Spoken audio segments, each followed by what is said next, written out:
If tomorrow starts without me, there's something you should know. While I hold you close, never let you go. Hello and welcome to The Broken Pack, a podcast focused on giving adult survivors of sibling loss a platform to share their stories and to be heard, something that many sibling loss survivors state that they never have had. Sibling loss is misunderstood. The Broken Pack exists to change that and to support survivors. I'm your host, Dr. Angela Dean. Content warning. Information presented in this episode may be triggering to some people. It contains talk of drug use, addiction, sex worth, death, suicide, and overdose. Other relative resources, including links for warm lines in over 20 countries, can be found in the episode's show notes. In today's episode, I had the pleasure of speaking with Kyra Molinaro, a sister, a daughter, a wife, and a sibling loss survivor. You will hear her story of loss, her challenges, where she is on her healing journey, and a little about losing her only sibling, her protective older brother, Brett, who was a kind, compassionate chef and friend. You're second guessing, 'cause you never know, you just never know. Do you want to tell me a little bit about yourself before we jump into the story? Sure. Yeah. So my name is Kyra Molinaro. I am 30 years old. I grew up in Charlotte, North Carolina. My background is in communications for nonprofits and higher education. I work in advancement and I do donor communications. So it's expressing the impact of gifts that donors give to the university in terms of scholarships, endowed chairs, and professorships for faculty and things of that nature. I'm married. I've been married for 5 years to my husband, Tyler, who I met at Elon. We have no children yet, but we do plan to start a family in the near future. And we have 2 cats. Thanks for sharing that. Do you have any other siblings?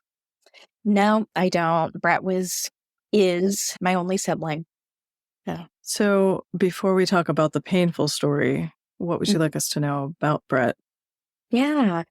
So Brett was an amazing person all around. He was a very unique person. He was extremely funny and had a great sense of humor.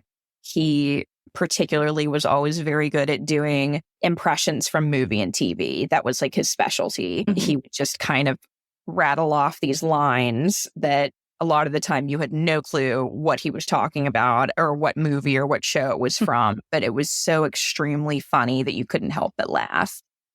Mm-hmm. So he was just always a goofball. In terms of his career, he was a professional chef, and he worked for a very long time at a restaurant in Boone, North Carolina called the Red Onion. I believe his title was assistant executive chef.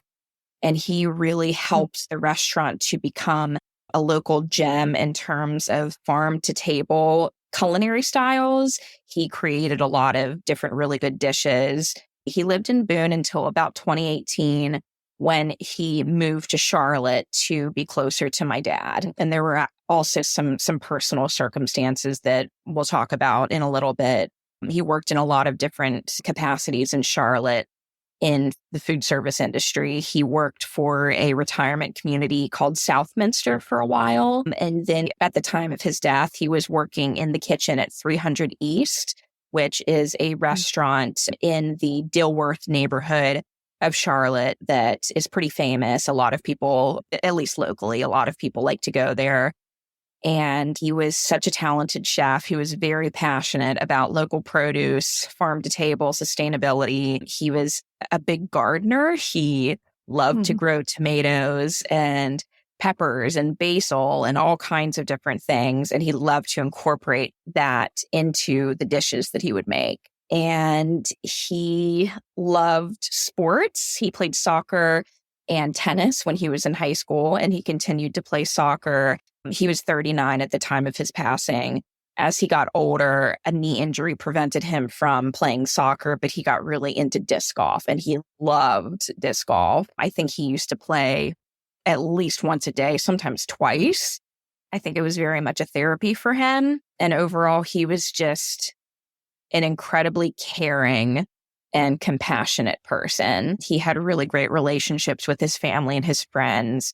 He was very giving, especially in terms of food. He saw food as his way of showing and expressing his love for others. At his celebration of life, we had so many people tell us about how he would drop off soup for them or a casserole out of the blue, just to make their day and just to make them feel a little bit better.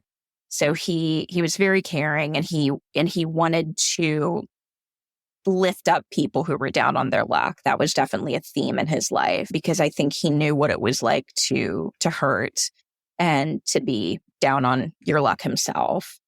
So yeah, he was a wonderful brother. How much older was he?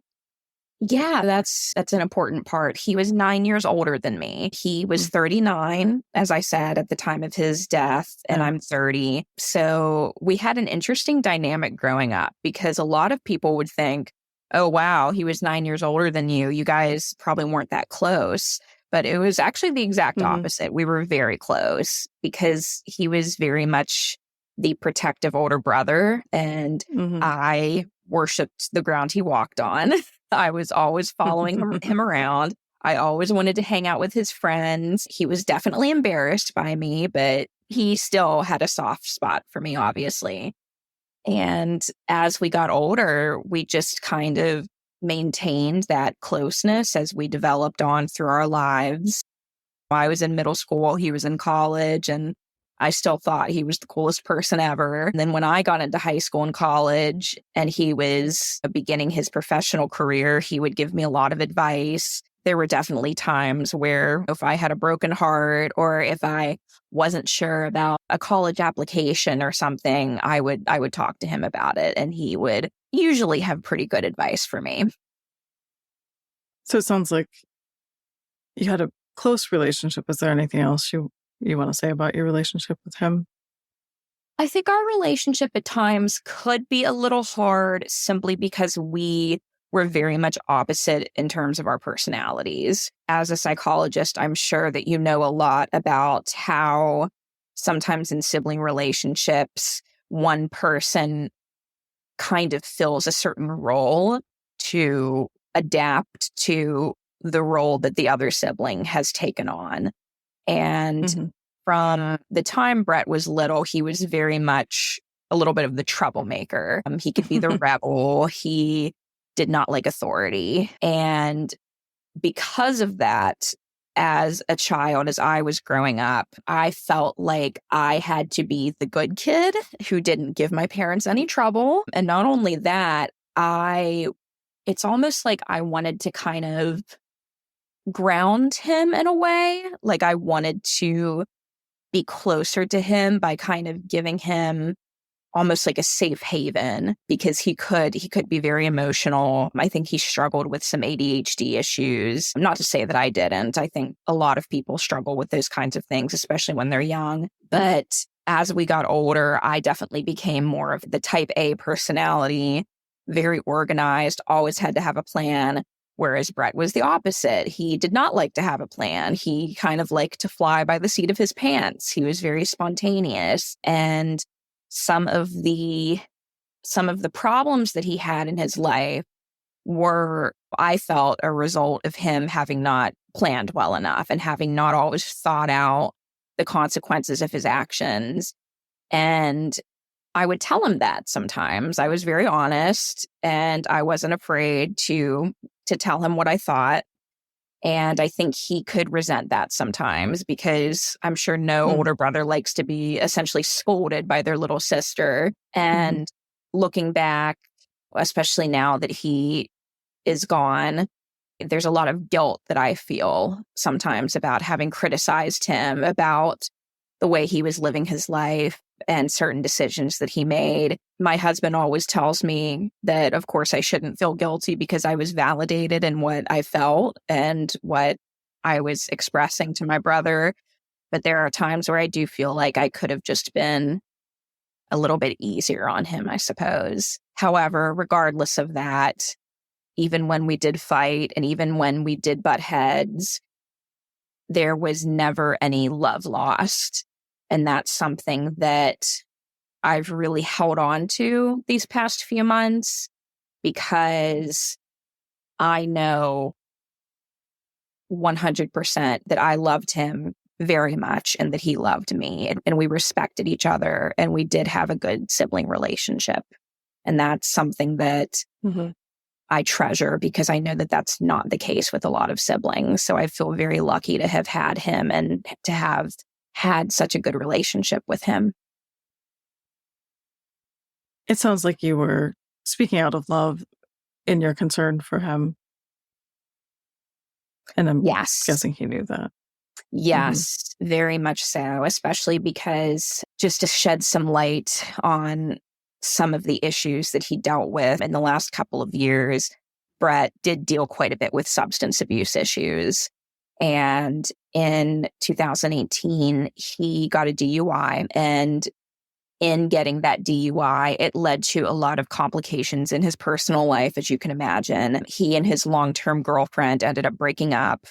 And I know that he was devastated by their breakup, because he really loved her and he thought that they were potentially going to get married. And he kind of hit rock bottom, and he ended up moving home to Charlotte to live with my dad for the time being, to get back on his feet. He felt that he had outgrown his job in Boone. He had been there for a really long time, and he felt that he wanted to move on to a new opportunity.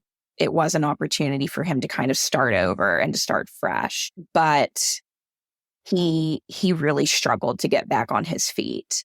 And he intended to only live with my dad for maybe 6 months or so, until he could get the DUI resolved and get a job and get back on his feet. He actually never ended up moving out of my dad's house. He stayed there for the past 4 years, and he was just never able to really liberate himself financially. I think he was happy with his life for the most part, and he did eventually get a job at Southminster, and then he started working at 300 East, and he did really enjoy those opportunities. He was also doing some gigs on the side. I think there's a food industry app called Gig Pro where you can pick up shifts at different restaurants, and he really loved doing that. He worked at a lot of really popular Charlotte restaurants in the process of doing that. So I know that he was satisfied for the most part with his situation, but knowing how intelligent he was and knowing how talented he was, I knew that he could do better. And I pushed him to try and do better. I wanted him to move out of my dad's house. I wanted him to be financially independent. And of course, this is also difficult because this is a little sister telling her brother this, who's 9 years older. He had a lot of good friends. There were several friends in Charlotte that he reconnected with that I really liked and that I'd met before, and they cared a lot about Brett. But there were also some friends of his that I did not think were helping him down the right path. And I think even though he got the DUI resolved and he did start drinking less, I think his substance abuse issues curtailed in other ways, which unfortunately we didn't really know a ton about until his death, when we found out about the circumstances. Thanks for sharing all of that. I think that there is a lot of substance use in the restaurant industry, unfortunately. There is, and he would always say that. And you have to understand that from my family's perspective and from what we knew, we just thought, okay, he's a big party guy. He probably dabbles and experiments with drugs. We didn't think it was anything out of the ordinary.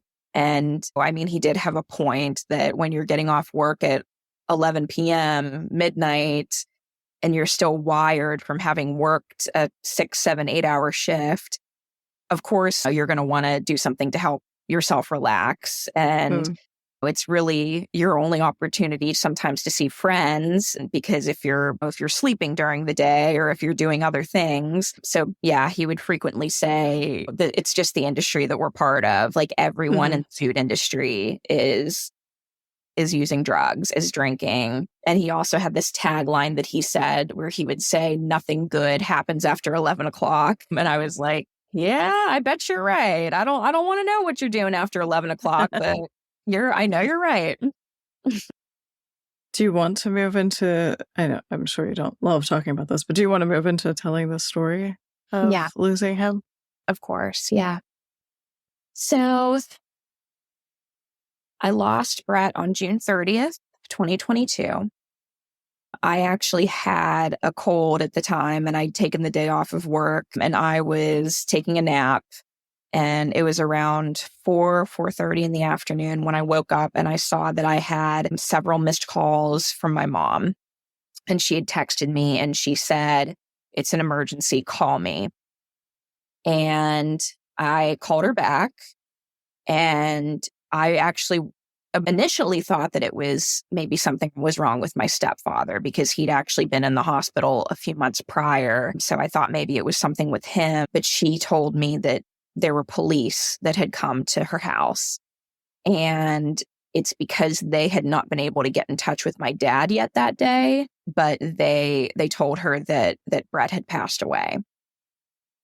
And it's their policy, of course, they won't tell you that kind of thing over the phone. And so since they hadn't been able to get in touch with my dad yet that day, I guess they had gone to his house and knocked on the door, but he wasn't there because he drives around a lot for work. They went to the next of kin, which was my mother. And so they sent local police in Richmond to tell her in person. And she was home with my stepfather. I remember my initial reaction being a combination of feeling deep down that it was true, but also being in complete disbelief and shock. I remember before I even responded to my mom, I called to my husband downstairs. He was working from home that day, and he came up immediately because he said that the tone of my voice was like something he'd never heard before. And he knew that it was serious and something was wrong. He came upstairs and I was on the phone and I just looked at him and I mouthed Brett. I mouthed my brother's name to him. And I said to my mom, are you serious? Is this real? And she said, yes, I think it is. And so what information we had gathered from the police is that Brett had gone over to a hotel near downtown Charlotte at around 2 a.m. the previous night, June 30th. He was visiting a friend of his who was homeless at the time and living in the hotel.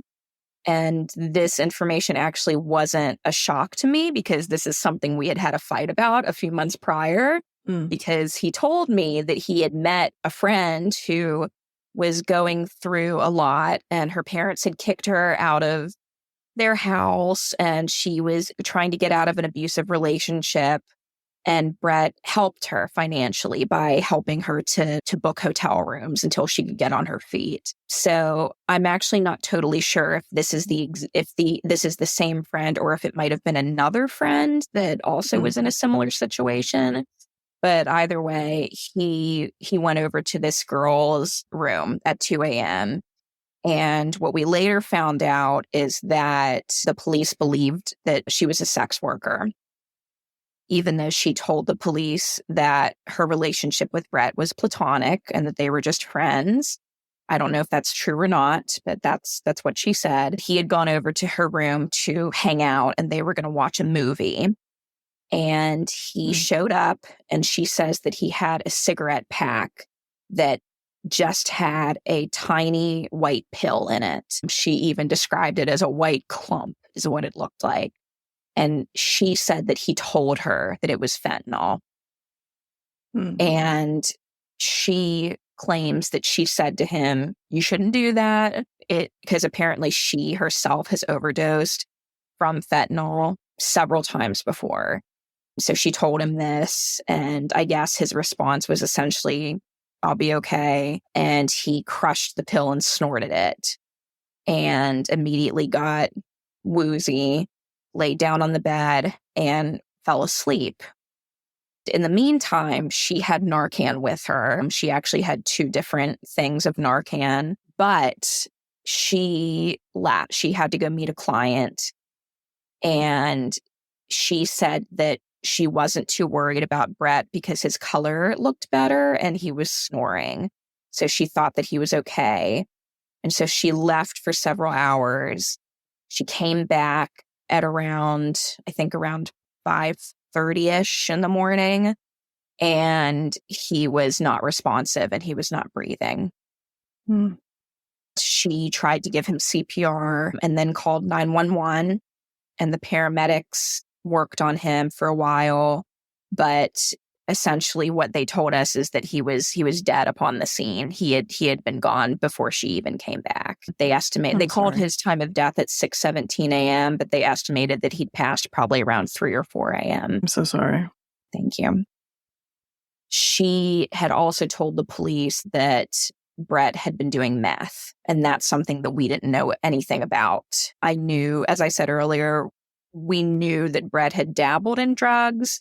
I knew that he'd tried cocaine. I knew that he had tried mushrooms. He smoked marijuana frequently, but I didn't know anything about any harder drugs. It wasn't until later on when we were looking through his room that we did find some crystal meth in some small jars that he kept in his nightstand. The thing about it all is that we did get his toxicology report back actually just about 2 weeks ago. So It took about 4 months to get the toxicology report back. And it did show that his cause of death was combined toxicity of fentanyl and methamphetamine.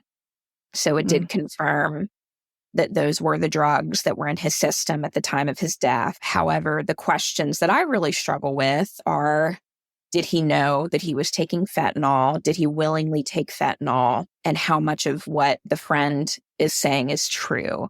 I don't think she had any reason to lie, and I don't think there was any foul play. But it just seems a little odd to me that he would have told her that it was fentanyl, because from everything that I've heard and read about fentanyl deaths is a lot of the time it's because someone takes something that's accidentally laced. In talking with the detective who was on the case, he actually told me that that's not always true, especially with people who take meth. Fentanyl is a painkiller, and sometimes people will use it to help them sleep. Of course, the problem is that you can never tell if what you're getting is pure or not. You can never tell what not what the consistency is, but the dosage. And just a tiny amount of fentanyl can kill you. And it's interesting because I had actually had a conversation with Brett about a year ago about the fentanyl epidemic and how bad it was. And he told me, he was like, don't ever take anything anybody gives you. And I was like, okay, I wouldn't anyway. And he was like, but seriously, don't ever take anything anyone gives you because you don't know what it is. Fentanyl is in everything nowadays. So I just found it very ironic that he would have told me that. And then I hear this story that he took fentanyl of his own accord. However, at the same time, we didn't know that he was taking meth. We didn't know the extent of his addiction issues. And I'm aware that addiction is a disease. Something that I've really thought about since his passing is that he very well may have done it thinking he would be okay. And I don't think that he did it intentionally. I don't think that he was trying to kill himself. I think that addiction was the cause of what happened because, sorry, I'm struggling to get this out. Just if you need to take a minute, it's fine. Yeah.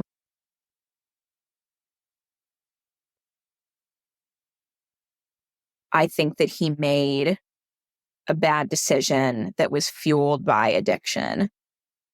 And I think it was something that he wasn't thinking about in the moment. He wasn't thinking of the consequences. He was a person with a disease who was trying to feel better.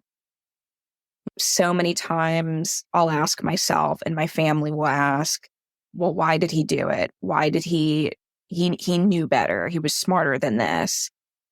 And I think at the end of the day, it wasn't about us. And he didn't want to hurt us. He wasn't even probably thinking about us in that moment. It was what he needed at that time to get by.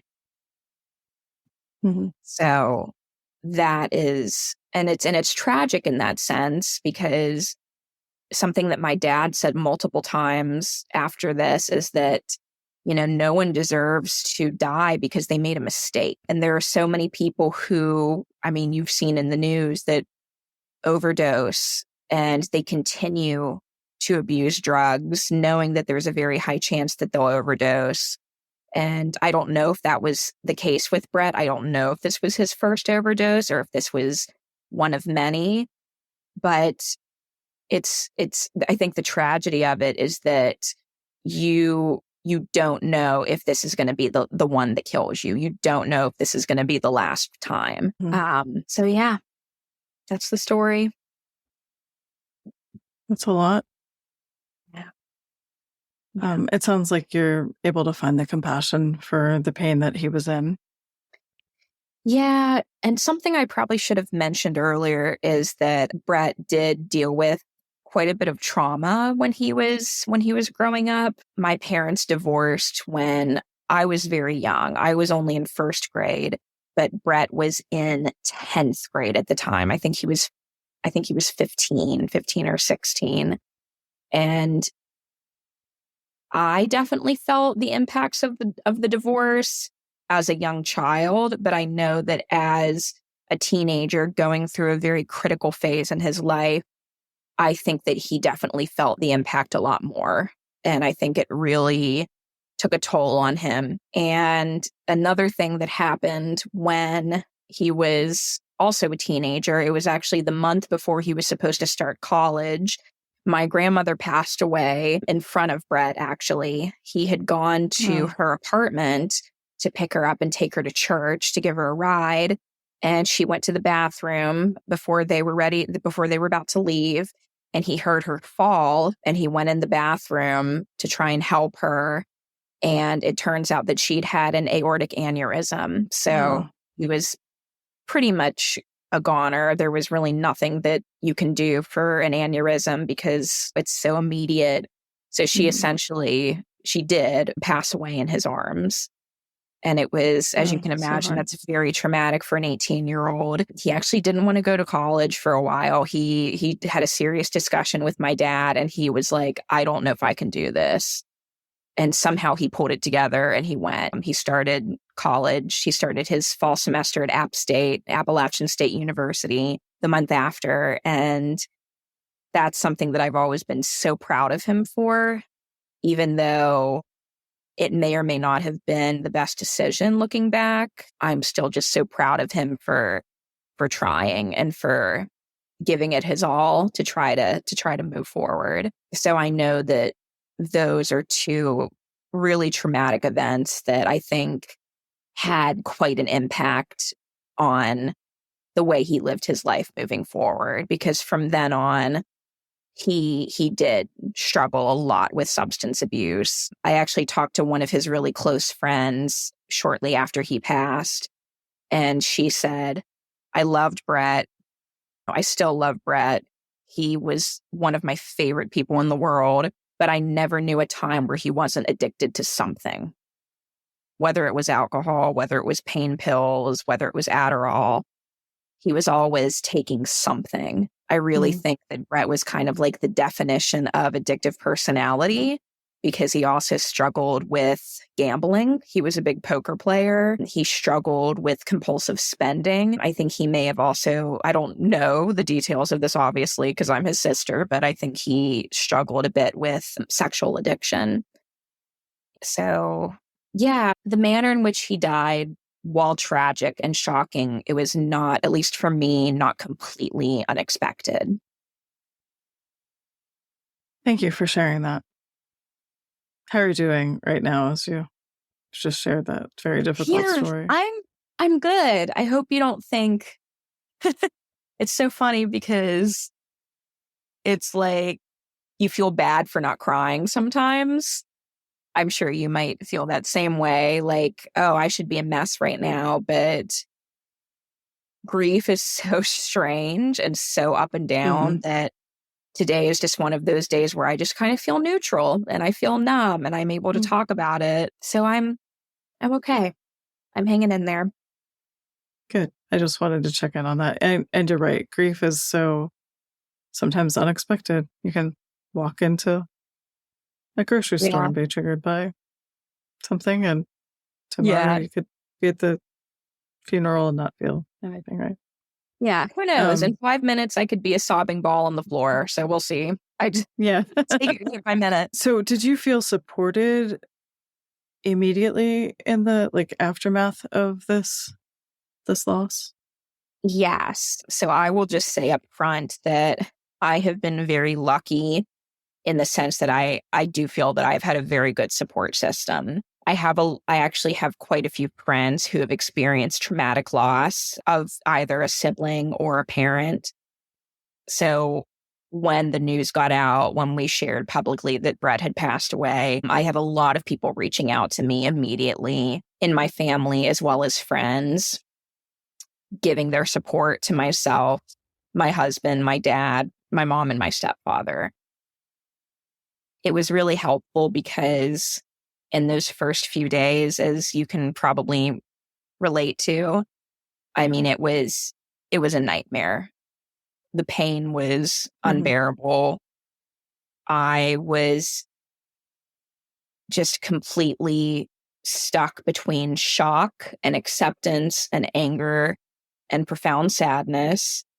And of course, you're swept up in this whirlwind of having to make arrangements. Brett didn't have a will. He was 39 years old. He didn't plan on dying. So we had no clue what his wishes were. We did decide to have him cremated because we felt that that's probably the option he would have chosen. He wasn't really a traditional guy. I don't think he would have really enjoyed having a wake and then being buried and all of that. And we opted to do a celebration of life instead of a traditional funeral because he was not particularly religious. And we just felt that a celebration of life would better represent and reflect who he was as a person. Going down to Charlotte to be with my dad, and the fact that we couldn't see Brett right away because he was at the medical examiner's office until we decided what funeral home to send him to. It was just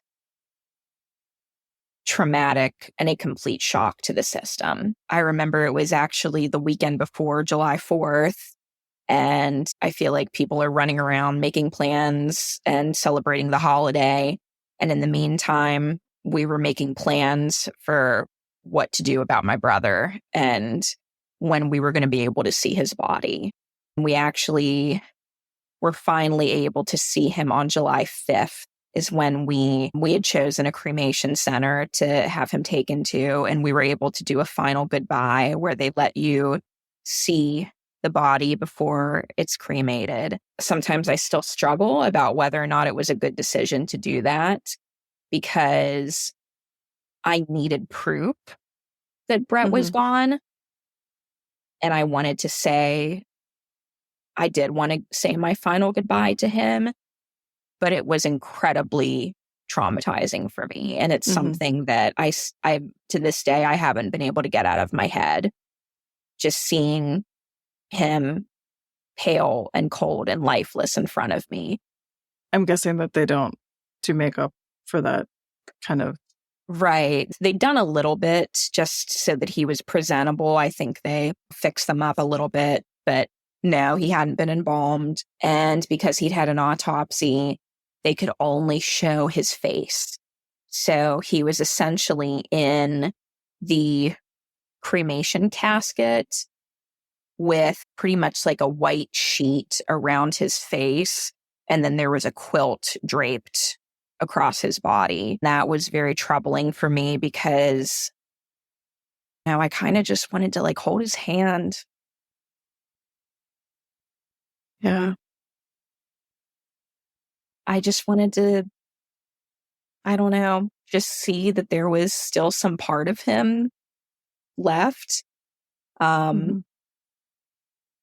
it just felt so, and I understand why they did it. Of course, they don't want to show, like, that's even more traumatizing for families. Like, you don't want to see the aftermath of the autopsy, but just seeing his face, it was so just very, very troubling to me, is I guess the best way I can say it. Anyway, where was I going with this? We're talking about support. So yes, I was very lucky in the sense that we had a lot of people reaching out. My uncle actually flew down from Philadelphia to be with my family for the weekend, and he's actually my dad's twin, so they're very close, and he really helped a lot with just talking to my dad and listening to him vent. In the weeks following, I continued to have a lot of people reaching out to me and checking in on me. The only thing, though, is that, of course, there's really nothing that anyone can say that makes it better. I was very thankful for everyone for following up with me and checking in on me and asking how I'm doing. But at the end of the day, there's nothing that anyone can say that makes you feel better, because someone who you loved so much and who is such an important part of your life is gone. Mm-hmm. And especially when they die in an unexpected way, it literally felt like he had been stolen from me, like he had been ripped away from my hands, and I didn't get to say a true goodbye to him. That was incredibly tough, and still is probably the hardest thing for me to deal with. For sure. Are people still checking in on you? Yeah. So obviously not as Good. frequently, but yeah, I have several close friends who check in on me a lot. I am one of those people who, I'm not sure what the term is called. I think it might be intuitive grief, something that I've talked about with my grief counselor. But I like to share. I like to share my story. I like to post on social media about my brother. I've actually been pretty open about his cause of death because I believe in transparency and I believe in being truthful. And I'm not embarrassed about what happened. He had a disease. He was a victim, and I'm okay to share that because if anything, I want to raise awareness about what is happening.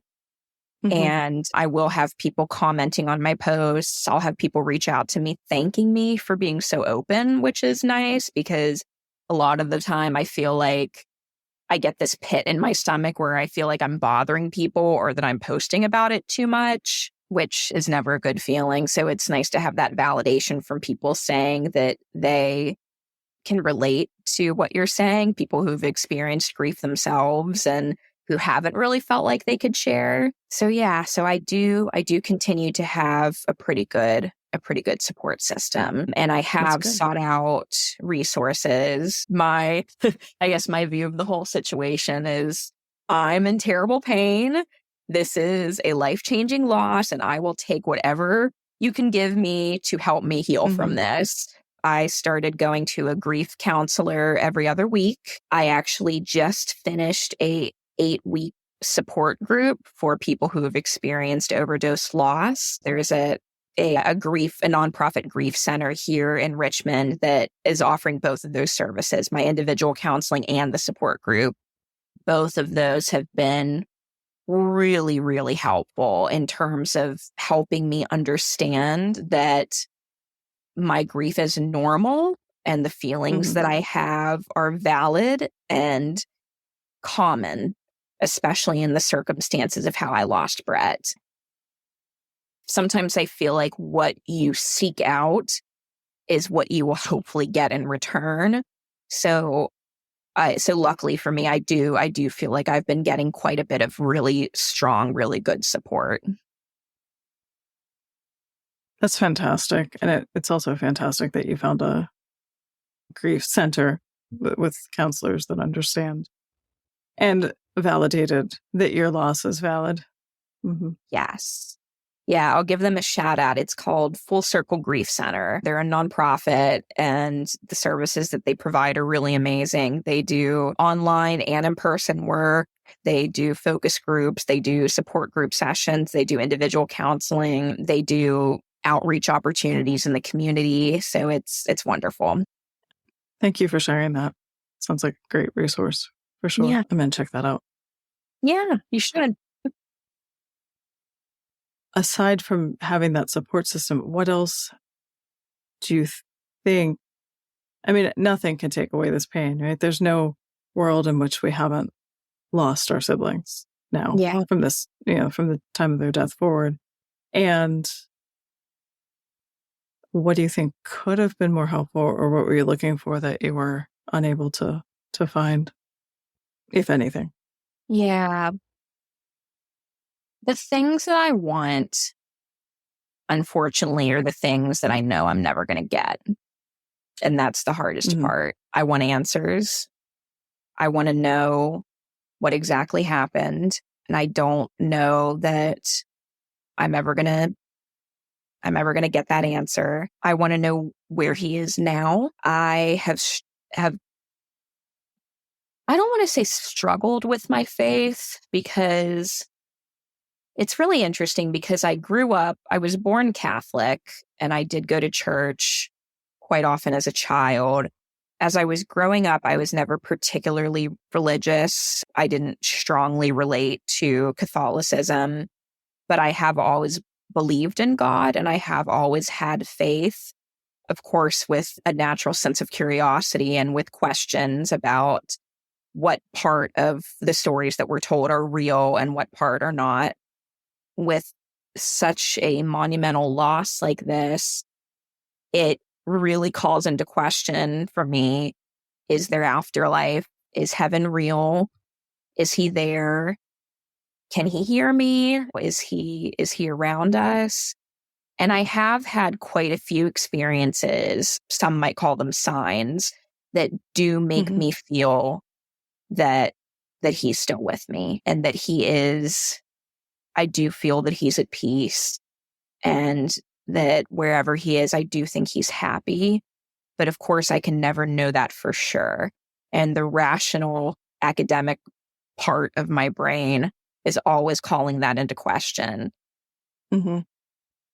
So that's something that I know I'm not going to have an answer to until it's my time as well. So in the meantime, I feel like I just have to kind of come to my own conclusions and believe what in my heart I truly think is right. The resource that I have used is I have read quite a few books about faith and spirituality. I actually just finished reading A Grief Observed by C.S. Lewis, who lost his wife to cancer. And the book is essentially his journal entries dealing with the loss of his wife over the course of several months. And it documents all of the different phases of grief, from anger and questioning and denying the existence of God, to coming back to a more centered place where he could come to appreciate the relationship that he had with his wife,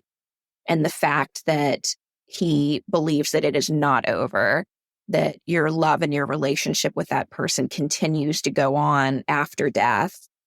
That is a place that I am trying to get to. It's hard. Your brain wants to make you not believe. But in my heart, I do feel that that's true. And I know that in the end, love wins and love can't be destroyed. And that relationship that I have with Brett will continue to go on. Are there other things that have been helpful for you in coping? Also, I want to say that I've read about his book, but I've never actually read the book. So that sounds very intriguing and definitely something worth checking out.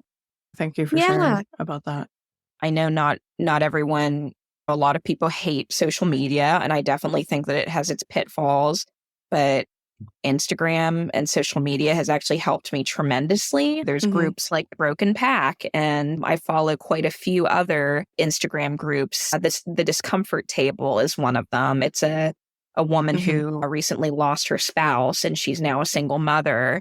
And it's very raw accounts of what life is like after you've lost someone unexpectedly or not unexpectedly. Even people who lose someone of natural causes, it's still extremely hard. But just seeing other people's experiences and seeing their stories and their quotes, like inspirational quotes, I'll save quite often, it really helps. Seriously, it helps get me through the day. There are times where I'm having a grief burst, or there are times where I just don't see a point to it all. There are times where I just get very low, and seeing other people who I know are struggling with the same thing, who are still going, that it's been tremendously helpful for me, as well as talking with friends. Like I mentioned earlier, that I have several friends who have had traumatic loss. I actually have a friend whose brother committed suicide about 10 years ago, and he's been a huge help to me in terms of rationalizing my feelings and talking about a lot of the things that have been going through my mind since Brett died. So yeah, so support and outreach and sharing experiences is seriously, it's everything for me. Mm. It sounds like you're getting a lot of validation, and I'll validate that for you too, that all of these emotions you're feeling are real and valid, and whether it's positive or negative in the moment, whatever you're feeling is valid. It's helpful to hear other stories, right? Yes. And sometimes I feel like, I don't know, maybe you feel like this way too, but since your loved one has passed, I've become a little bit more morbid in the sense that, like, I want to know what happened and I want to know the taboo details of the stories, because it just helps me to understand how other people relate and react to having trauma like this. So I do appreciate, and of course, no one is obligated to share those parts of their story that and they might be uncomfortable talking about. But for those who do, I think it's extremely brave when people talk about their reaction to seeing their loved one's body, and if they found their person after they passed. I think it's really important for us to normalize responses to trauma, and giving each other outlets and resources for ways to help with that is really good. That's a very good point. And I know we're recording this before I've released any episodes yet, but you will hear that as a theme of a couple of the conversations that we've had. In our culture, at least here in the US, death is largely avoided. And so the whole process of death or seeing someone after they've passed is hard. And especially when it's someone you love. So I appreciate you sharing how hard that was. I can't imagine. Yeah. Well, and it's interesting because I'm lucky that I have had quite a bit of good support, but there are situations and there are people who I've talked to who I can tell this isn't something that they're comfortable with. And this isn't a thing that they can really support me on. I had a friend whose father passed away, and we were talking quite a bit and kind of trying to help each other through our grief. And then I noticed that after a while, he kind of stopped responding, because I think maybe I had gotten a little too far into talking about some of the intrusive thoughts that I'd had. And I just kind of figured that, okay, this is the extent of where it can go. And I guess it's not something that I can be upset about. Everyone has their own responses to grief. And there are friends of mine who didn't reach out to me after Brett died. And they'll look at my posts on social media and they'll see my stories, but they haven't said anything. And I think it's because I think they just don't know what to say, and they'd rather not say anything than mess up and say something that they think could be bad, which honestly, I'm kind of an open book and you can say anything to me. And if I'm offended, I'll just kind of move on. Like, I won't get too upset about it. And yeah, it has been interesting seeing how people respond to grief, and just the level of detail that they can accept from you. For sure. Mm-hmm. Yeah.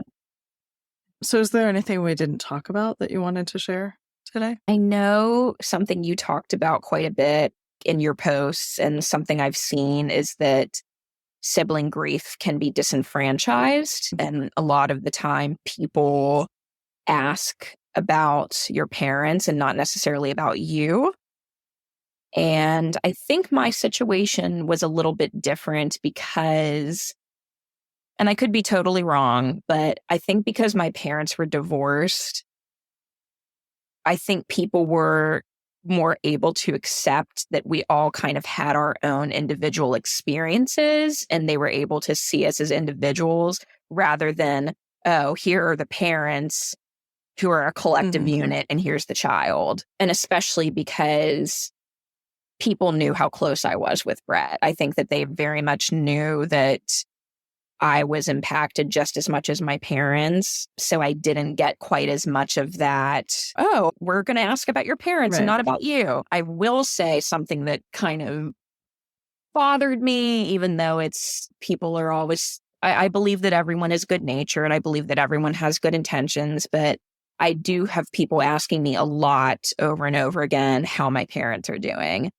And it's not so much that I mind the question, but to me, I feel like there's only so much that I can say, because how many different ways can you say they're devastated because they lost their son, but they're doing okay and trying to move forward? And so that's something that I feel like every single time someone says, how's your dad? How's your mom? It's almost like I have this script that I'm ready to rattle off, because I'm like, well, you know, they're really sad, but we're doing our best over here. It's just kind of like, how exactly do you answer that? But of course, you know, it's hard because I do appreciate that people are asking. Well, of course, they're not asking about our parents because they want to ignore us. And for me, it's been similar and different depending on the people. Nobody's asking like how my parents are because they don't care to ask how I'm doing. Sometimes it's just not thought of, but you're right. Like how many times can you say they're devastated? They lost their son. Yeah. Yeah. Right. A parent should never lose their child. I mean, as much as it sucks for me, and, you know, I do feel like in some ways it is harder for me in a sense, because I'm going to have to go on longer without having him with us in a way. Like I'm going to have to remember him for longer. It's still nothing compared to having lost a child. But I will say, going back to the reasons behind people asking, I do think that sometimes people will say, how are your parents? Because they don't always feel comfortable asking how you're doing. So they ask about your parents, and then they just assume that you'll slide in there how you're doing as well without them having to actually ask you, which I typically do. So that's interesting. I don't actually do that. Oh yeah. Maybe I'm a little bit more selfish. I'm like, I'm going to tell you. Call it selfish. You're more aware. Yeah. I'm like, well, I'm going to talk about me. What about me? Also, as my role as a psychologist, I tend to not talk about myself with a lot of people. So yeah, I get that. My last question is, what is your favorite memory that you'd like to hold on to about you and Brett? Yeah, that's a good question, because I have so many good memories with Brett. I have some bad ones, but for the most part, they're all really great. And that's yet another thing that's helping me get through, is that I know I have just this huge archive of memories, and I save a lot of photos of him. I have like 1,000 photos of him on my phone that I've just either taken myself or that I've pulled from his Facebook or that people have sent me. Let's see. One of my favorite memories is my dad and Brett and I would usually go to Charleston or Kiowa Island in South Carolina almost every year. It was kind of like a tradition that we've been doing since I was like 11 or 12, I think. So it's been quite a while. And there was this one trip, I think I was 23 or 24, and Brett would have been 32, 33. And we did a boat ride around Charleston, around some of the islands. And the boat docked at this little sandbar where you could get off and you could like explore and look at seashells and look at some of the birds and things. And I remember that there was this giant, like, I think it was like a horsefly or something, this huge fly that started chasing me. And I was terrified because I was like, oh my God, I think those are the ones that bite. And Brett was like, I just remember Brett was like, run for your life. And he was running. And I remember I'm running as fast as I can. And I remember looking down at the sand and I saw the shadow of this huge fly behind me. And then him running after me and the fly a few paces back. And meanwhile, my dad was like sitting on a log over near the boat, just like laughing, watching me run from a fly and my brother running after the both of us. And thankfully, the fly flew away and did not bite me. And Brett and I just laughed for probably like 5 or 10 minutes. And it's such a weird memory, but it just shows like the kind of people we were. And then we have a lot of movie quotes. We both loved the movie Gladiator with Russell Crowe, and Brett always did an impression of one of the gladiators that Russell Crowe fights with. And at the end of the movie, the guy actually is speaking. Russell Crowe dies. Spoiler alert if you haven't seen the movie. And his friend says, "I will see you again someday, but not yet, not yet." And Brett did a spot-on impression of this guy and his accent. And it's actually really interesting because when I was saying my final goodbye to him, I said that same quote. And I literally was crying and then started laughing because I was like, oh my God, I can't believe that I'm quoting a line from Gladiator to my dead brother right now. But yeah, that was us. Yeah, we had lots of movie lines, lots of impressions, lots of quotes. And yeah, he was a good one for sure. He sounds like it. And I'm sorry about your loss. Thank you. Thank you for sharing with us today. Of course. Thank you for having me. You're welcome. Thank you so much for listening. Our theme song was written by Joe Millwood and Brian Dean and was performed by Joe Millwood. If you would like more information on The Broken Pack, go to our website, thebrokenpack.com. Be sure to sign up for our newsletter, Wild Grief, to learn about opportunities and receive exclusive information and grieving tips for subscribers. Information on that, our social media, and on our guests can be found in the show notes wherever you get your podcasts. Please follow, subscribe, and share. Thanks again. You're second guessing, well, you never know, you just never know.